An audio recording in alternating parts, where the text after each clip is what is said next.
جو اللہ پر یقین رکھتے ہیں اللہ ان کے لیے وسیلے بنا ہی دیتا ہے۔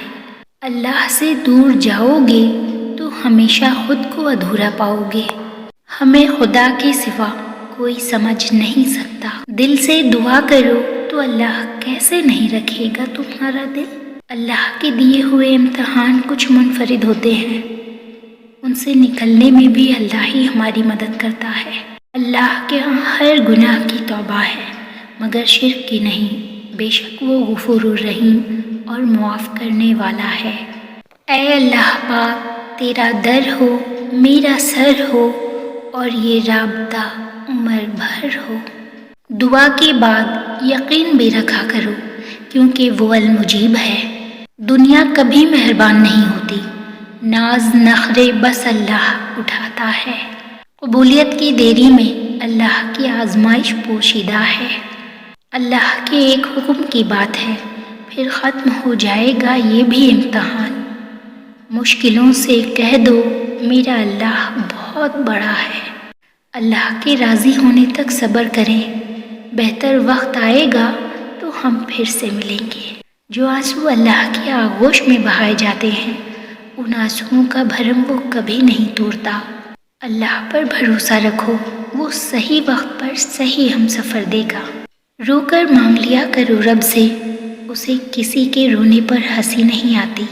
امید جب اللہ سے لگی ہو تو ٹوٹنے کا خوف نہیں ہوتا۔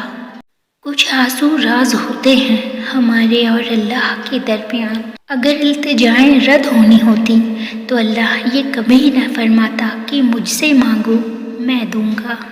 بے شک جب اللہ تھام لیتا ہے تو پوری دنیا مل کر بھی نہیں گرا سکتی۔ جب اللہ دے گا تو بہتر نہیں بہترین دے گا۔ اللہ ہی ہے جو تمہارے دل کی بے سکونی کو سکون دے سکتا ہے۔ وہ 7 سمندروں کا خالق محبت صرف ایک آنسو سے کرتا ہے۔ وہ کام پورا ہو کر بھی ادھورا لگتا ہے جس میں اللہ کی رضا نہیں ہوتی۔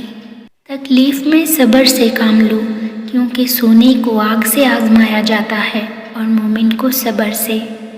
جو مزہ اللہ پاک سے گفتگو میں ہے وہ مزہ کسی اور شے میں نہیں۔ اللہ کافی ہے دوست کے طور پر بھی اور اللہ ہی کافی ہے مددگار کے طور پر بھی۔ جب اللہ کوئی چیز دل میں ڈالتا ہے تو نصیب میں بھی اس کے لیے کہیں نہ کہیں جگہ ضرور رکھتا ہے۔